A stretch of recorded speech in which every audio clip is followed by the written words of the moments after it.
नमस्ते दोस्तों, मैं मौर्य वर्षा मेरे YouTube चैनल पर आप सबका स्वागत करती हूँ। आज हम भीष्म साहनी द्वारा लिखित अमृतसर आ गया यह कहानी देखने वाले हैं। अमृतसर आ गया यह कहानी भीष्म साहनी की सबसे ज़्यादा प्रसिद्ध कहानी है और विभाजन की त्रासदी पर आधारित ये कहानी है। यानी इस कहानी के जो विषय हैं जिसमें सांप्रदायिकता की समस्या, विभाजन की त्रासदी, अमानवीय कृत्य का दर्शन, मानवीय संवेदना आदि इस कहानी के जो विषय बन पड़ते हैं। इस कहानी की शैली नए शैली में लिखी गई ये कहानी है, प्रतीकात्मक है, व्यंग्यात्मक कहानी है। इस कहानी में मुख्य रूप से जो पात्र आता है जिसका नाम है बाबू, और दूसरे जो पात्र आते हैं 3 पठान।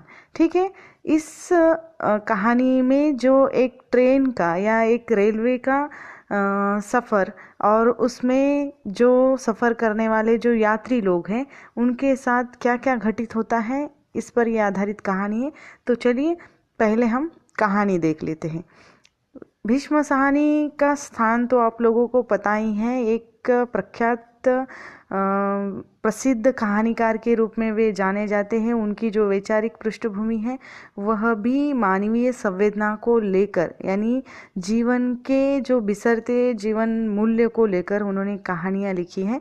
सांप्रदायिकता की समस्या आज हमारे देश की एक ज्वलंत समस्या है और सांप्रदायिक तनाव को विस्तृत फलक पर कलात्मक संयम के साथ प्रस्तुत करने का प्रयास लेखक ने इस कहानी के द्वारा किया है।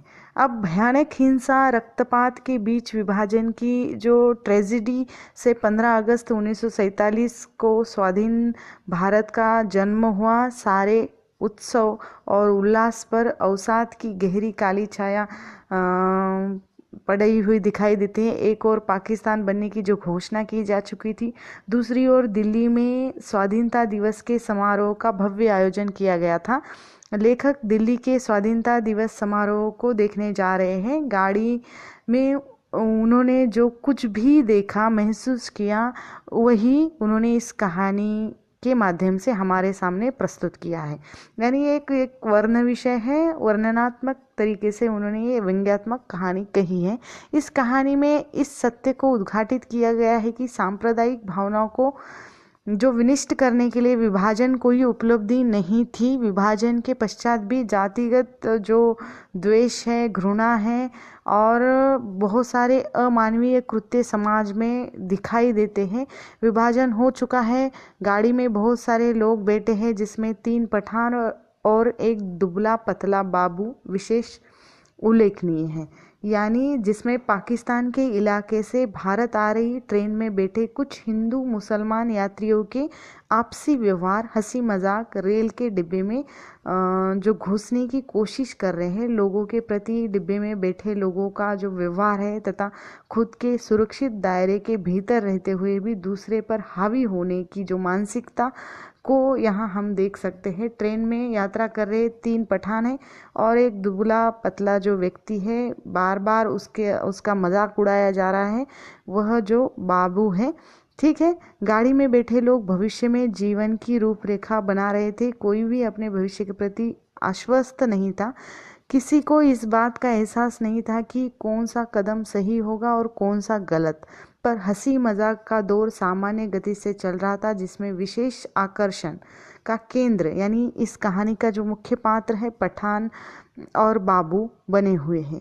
झेलम स्टेशन से गाड़ी छूटने पर पठान मांस और नान रोटी खाने का जो प्रयोजन बनाते हैं और बाबू को कहते हैं मजाक में कि मांस खाओ, और बाबू को आमंत्रित भी करते हैं, लेकिन बाबू जो मांस खाने से इनकार कर देता है, उसका मजाक उड़ाया जाता है। और वजीराबाद स्टेशन का वातावरण की जो तब्दीली से लेखक की जो पैनी दृष्टि भाप जाती है कि अवश्य दंगा हुआ है और होगा।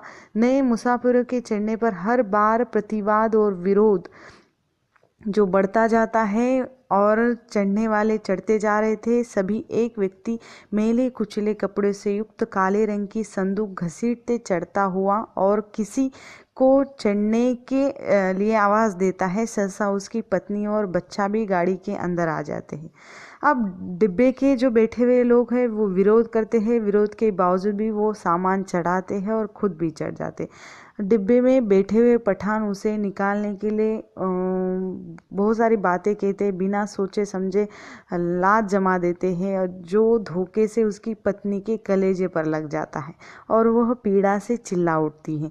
डिब्बे में सन्नाटा छा गया है, फिर भी मुसलमान उसे निकालना ही चाहते हैं और उसका सामान उठाकर फेंकने लगते हैं। अचानक गाड़ी छूट जाती है और व्यक्ति जो वह चिल्लाने लगता है, सामान पूरा चढ़ नहीं पाया, जल्दी उतरो। अंततः तीनों व्यक्ति उतर जाते हैं।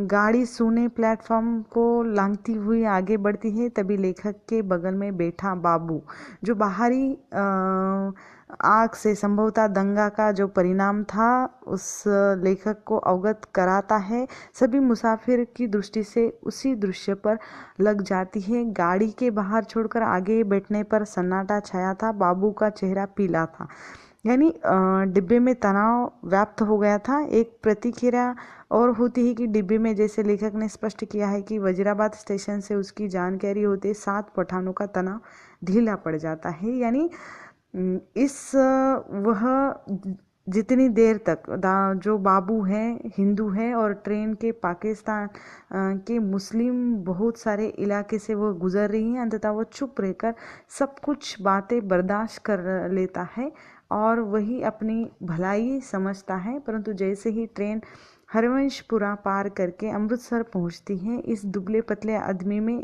गजब का जोश, एक स्फूर्ति और शक्ति का संचार हो जाता है। वह लंबे चौड़े कद काठी के पठानों पर गालियों की बौछार करने लगता है।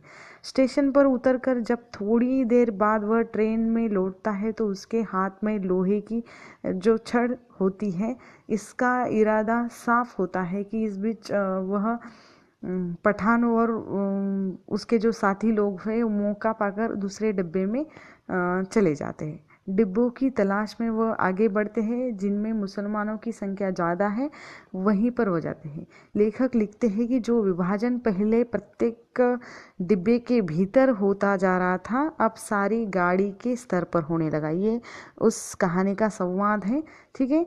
जो विभाजन के पहले प्रत्येक डिब्बे के भीतर होता था, अब सारी गाड़ी के स्तर पर होने लगा था। यानी अगले स्टेशन में पूरे दंगे के कारण सन्नाटा, दहशत वातावरण दिखता है। बाबू किसी अज्ञात आशंका से सीट पर से उठकर 2 सीटों के बीच जगह पर लेट गया है। पठान मजाक में उसे जो औरत की संज्ञा से अभिहित करता है, तो अगले स्टेशन पर उसे जनाना डब्बे में बैठने की सलाह भी देते हैं। बाबू शांत निश्चल बैठा है, क्योंकि उसे प्रतिक्रिया नहीं करता। सारा वातावरण बोझिले, अनिश्चित, स्तब्ध, अशांत और सहसा जो दुबला बाबू है उसी आवाज में बोलता है, हरवंशपुरा निकल गया है। थोड़ी देर में चिल्लाता है कि शहर आ गया, यानी अमृतसर आ गया। उत्साह से उछलकर खड़ा होता है और उत्तेजित स्वर में चिल्लाता है कि उसे गालियां देने लगता है उस पठान को।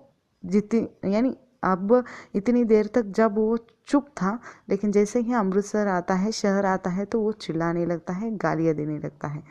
यानी एक हिंदू औरत को लात मारता है कहकर उसे गालियां देता है। काफ़ी तनाव में उनके बीच कहासुनी होती है। अमृतसर आ जाता है। गाड़ी में बैठे जन समुदाय दिलचस्पी से दंगों की खबर पर देख रहे हैं। उन पठानों को दूसरे पठान मिल जाते हैं, वे वहाँ से खिसक जाते हैं, एक साथ वहाँ से चल पड़ते हैं। यानी स्पष्ट है कि विभाजन जो पूर्व में हमें डब्बे में बैठे आदमियों तक दिखता है, अब पूरी गाड़ी के स्तर पर होने लगा है।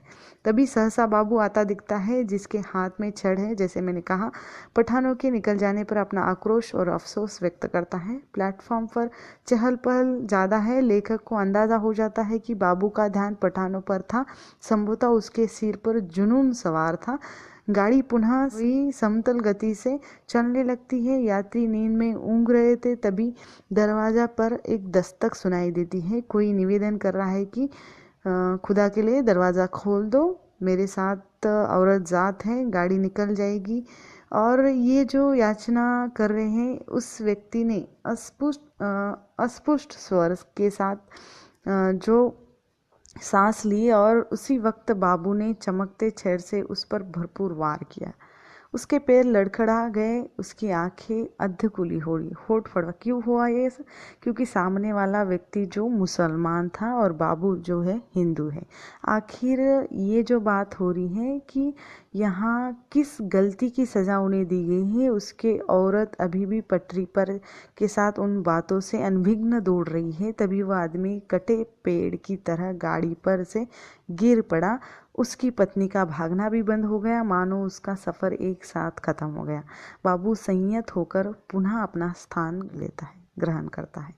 क्या उस व्यक्ति का दोष था मात्र इतना ही था कि वो मुसलमान था? क्या वो इंसान नहीं था? क्या उसको मारने से इस हिंदू औरत का दर्द मिट गया? या उन पठानों की जो व्यवहार था, उस व्यवहार का बदला लिया गया? लेखक ने इन सारे प्रश्नों का उत्तर कहानी के माध्यम से देने का प्रयास किया। यानी सांप्रदायिकता का एक मुख्य कारण विवेक शून्यता है, जिसमें व्यक्ति जात एवं धर्म विभेद जो जो कुछ है व्यक्तिगत स्वार्थ में बंधा होकर अपने मार्ग से भटक चुका है। उसकी आंखों में इंसान के बजाय हिंदू मुसलमान दिखते हैं और वह अपने देश जाति धर्म की जो वफादारी है यह जो सिद्ध करने के लिए उन्मादित होकर अमानवीय और पाशविकता का परिचय देता हुआ इंसानों के भेष में एक भेड़ बकरियों की तरह मार डालता है। महज हिंदू मुसलमान होने के कारण लोग निर्दोष होते हुए भी मात्र बदले की जो भावना है, ये उस तत्कालीन समय में देखने को मिलती है। संपूर्ण कथा का केंद्र में मुख्य बाबू है, जिसके माध्यम से लेखक ने ये व्यंजित करते हुए कहा है कि जिस प्रकार जाति और धर्म के ऊपरी जो विभेद है और उस मानवीयता से अमानवीयता का जो प्रादुर्भाव होता है और व्यक्ति विवेक शून्य होकर पाशविकता से पूर्ण कृत्यों द्वारा अपने उन्माद की जो बात करता है। इस संपूर्ण कथा को लेखक ने प्रतीकात्मक व्यंग्यात्मक शैली में रखकर अत्यंत मानवीय संवेदना की स्पर्श करने वाली ये कहानी है। और सहज हिंदू हो या मुसलमान, दोनों अपने अपने इलाकों को में दूसरे के साथ जाति तो करते ही एक जैसी समस्याओं से जूझ रहे हैं। एक ही वर्ग के ये लोग अपनों के साथ बदसलूकी और बर्बरता से जो बाज नहीं आते हैं। इसके साथ ही लेखक ने यात्रियों की इस प्रवृत्ति पर भी व्यंग्य किया है और ट्रेन के भीतर जिस तरह ये दहशत दिखाई देती है, इस कहानी में विभाजन की जो स्थिति है उसका दृश्य चित्र हमें इस कहानी के माध्यम से मिलता है। यानी जिसमें हिंदी साहित्य का इतिहास जो गौरवमंडित भी है, ऐसा हम कह सकते हैं।